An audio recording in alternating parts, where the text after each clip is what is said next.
Hello welcome back to my channel. ನಾನು ನಿಮ್ಮ ಪ್ರೀತಿಯ ಸುಮನ್ ವಿನಾಯಕ್. ಇನ್ನೂ ನನ್ನ ಚಾನಲ್ನ ಯಾರು ಹಂಗೆ ನೋಡಕತ್ತೀರಿ, ಪ್ಲೀಸ್ ಹೋಗಿ ಸಬ್ಸ್ಕ್ರೈಬ್ ಮಾಡ್ಕೊರಿ. ಹಂಗೆ ಲೈಕ್ ಶೇರ್ ಕಮೆಂಟ್ ಮಾಡೋದನ್ನು ಮರಿಬೇಡ್ರಿ. ಬರ್ರಿ ಇವತ್ತು ಒಂದು ಮಸ್ತ್ ಹಂಗೆ ಬ್ರೆಡ್ ಆಮ್ಲೆಟ್ ಮಾಡೋಣ ಅಂತ. ಸಿಂಪಲ್ಲಾಗಿ ನಾ ಮನೆ ಒಳಗೆ ಹೆಂಗೆ ಮಾಡ್ತೀನಿ ಅಂತೇಳಿ ಹೇಳ್ಕೊಡ್ತೀನಿ ಬರ್ರಿ. ಇಲ್ಲೇ ಒಂದು ಉಳ್ಳಾಗಡ್ಡಿ ಹೆಚ್ಚಿಟ್ಕೊಂಡೇನಿ, ಹಂಗೆ ಸ್ವಲ್ಪ ಕೊತ್ತಂಬರಿ, ಆಮೇಲೆ ಹಸಿಮೆಣ್ಸಿನ್ಕಾಯಿ ಒಂದು ಹಾಕ್ಕೊಂಡೇನಿ, ಆಮೇಲೆ ಗರಂ ಮಸಾಲ ಮಿಕ್ಸ್ಡ್ ಹರ್ಬ್ಸ್ ಇತ್ತು ಮನೆಯೊಳಗೆ ಅದನ್ನು ಯೂಸ್ ಮಾಡ್ಕೊಂಡೇನಿ, ಆಮೇಲೆ ಸ್ವಲ್ಪ ಉಪ್ಪು, ಆಮೇಲೆ 4 ಪೀಸ್ ಬ್ರೆಡ್ ತೊಗೊಂಡೇನಿ, ಆಮೇಲೆ 2 ಎಗ್ ತೊಗೊಂಡೇನಿ. ಎಲ್ಲನೂ ಒಂದು ಮಿಕ್ಸಿಂಗ್ ಬೌಲಿಗೆ ಹಾಕ್ಕೊಳಕತ್ತೀನಿ. ಹಾಕ್ಕೊಂಡು 2 ಎಗ್ನು ಹಾಕ್ಕೊಂಡು ಚಲೋ ತಂಗ ಅದನ್ನು ಬೀಟ್ ಮಾಡ್ಕೊಳ್ಳೋಣ.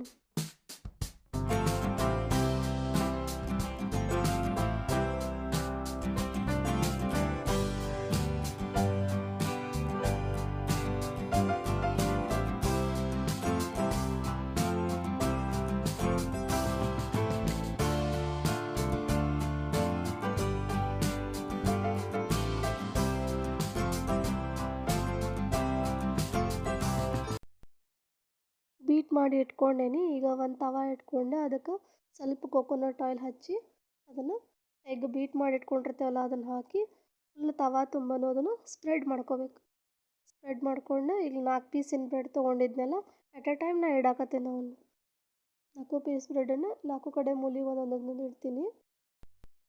ಚಲೋ ತಂಗ ಅದನ್ನು ಒಂದು ಕಡೆ ಫ್ರೈ ಮಾಡ್ಕೊಂಡಾದ್ಮೇಲೆ ಮತ್ತು ಅದನ್ನು ಹೊಳ್ಳಿಸಿ ಇನ್ನೊಂದು ಸತಿನೂ ಬ್ರೌನ್ ಕಲರ್ ಬರುವಂಗೆ ಬ್ರೆಡ್ ಫ್ರೈ ಮಾಡ್ಕೋಬೇಕು. ಈಗ ಇಲ್ಲಿ ನಾ ಏನು ಮಾಡತ್ತೀನಿ, ಮಿಡಲನ್ನು ಒಂದು ಕಟ್ ಮಾಡ್ಕೊಳಕತ್ತೀನಿ. ಕಟ್ ಮಾಡ್ಕೊಂಡು ಅದನ್ನು ಬ್ರೆಡನ್ನು ಎರಡು ಕಡೆನೂ ಹಿಂಗೆ ಮಡಚ್ಕೊಂಡ್ಬಿಡ್ತೀನಿ. ಮಡಚ್ಕೊಂಡ್ರೆ ಅದು ಕವರ್ ಆಗಿಬಿಡ್ತೈತಿ. ನೋಡಿರಿ ಬ್ರೆಡ್ ಆಮ್ಲೆಟ್ ಮಾಡೋದು ಎಷ್ಟು ಸಿಂಪಲ್ ಐತಿ, ಎಷ್ಟು ಮಸ್ತ್ ಬಂದೈತೆ ನೋಡಿರಿ. ಕಲರ್ನು ಈ ರೀತಿ ಕಲರ್ ಬರೋ ಮಟ್ಟ ಅದನ್ನು ಚಲೋ ತಂಗ ಬೇಯಿಸಿದ್ರಿ ಅಂತಂದ್ರೆ, ಫ್ರೈ ಮಾಡ್ಕೊಂಡ್ರಿ ಅಂತಂದ್ರೆ ಮಸ್ತ್ ರುಚಿ ಅನ್ನಿಸ್ತೈತಿ. ವಿಡಿಯೋ ಇಷ್ಟ ಆದ್ರೆ ಲೈಕ್ ಶೇರ್ ಕಮೆಂಟ್ ಮಾಡೋದನ್ನ ಮರಿಬೇಡ್ರಿ. ಮತ್ತು ನೆಕ್ಸ್ಟ್ ವ್ಲಾಗ್ ಒಳಗೆ ಸಿಗ್ತೀನಿ. ಅಲ್ಲಿವರೆಗೂ ಬಾಯ್.